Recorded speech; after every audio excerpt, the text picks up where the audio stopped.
The New York Mets roster took a hit on Thursday when it was announced following an MRI that pitcher Kodai Senga has a strain in his right shoulder. So how does this affect the Mets for the 2024 season? Let's discuss with New York Post Mets beat writer Mike Puma, who joins me now from spring training in Port St. Lucie, Florida. Mike, how you doing? How's spring training going? Dexter, we're off and running already. Off and running already. Can't even believe we're back here. It's almost baseball season.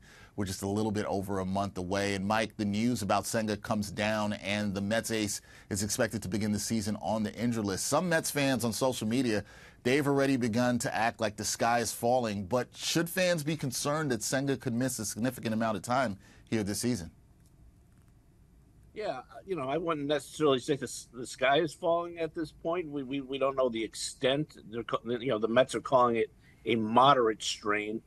But listen, this is the ace of your rotation, and he might not even be a real true ace in the ace sense. So you're losing that guy, so it bumps everybody up a little bit, and you have a staff with question marks. You're talking about Luis Severino and Sean Manaea and some of the guys behind him that you really don't know what you're going to get. And to lose Senga, who seemed to be kind of that, that constant, you knew what you were getting in him. And, now you're going to start the season without him, and it moves. Now, I guess Severino's your ace to start the season. But until we know more about what this ailment is, you can't get too bent out of shape. But certainly to start the season without your ace is not great.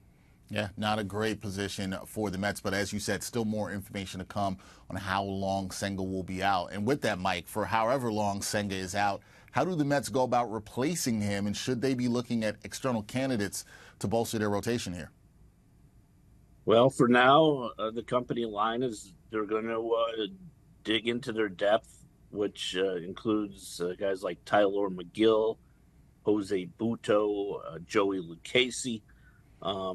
We know the big names that are still out there on the free agent market, whether that's Blake Snell or Jordan Montgomery, but I don't think the Mets are inclined to go in that direction. You're talking about a multi-year commitment if you're going to sign those guys, and you're talking about a lot of money. So the reason they came into spring training thinking they were 8, 9, 10 deep in the rotation was to prepare for this kind of situation. So we're going to get a look at some of these other guys. And Tyler McGill has been working on a splitter that people have been raving about this offseason. Jose Butto pitched well for him at the end of last year, as did Joey Lucchesi. So they're going to take a look at what they have in-house right now. All right, keeping it in-house, and we'll see how the Mets' pitching depth is in terms of the starting rotation moving forward. And, Mike, last thing for me, we're a little bit over a week into spring training. What are some of your major early takeaways and observations from this Mets team thus far? Yeah, I like how you're in that Mets clubhouse, and there's so many young guys in there, and they're mingling well with the veterans. And it kind of only kind of underscores the direction that the team is headed with some of these young guys, whether it's their top prospects like Drew Gilbert, Jet Williams, Luis Angel Acuna, and then you look at some of the younger pitchers, Christian Scott and Mike Vassell and Dominic Hamill, and they're all going to get long looks this spring. But that's what struck me the most, is just the number of young guys in that room that they really want to evaluate right now.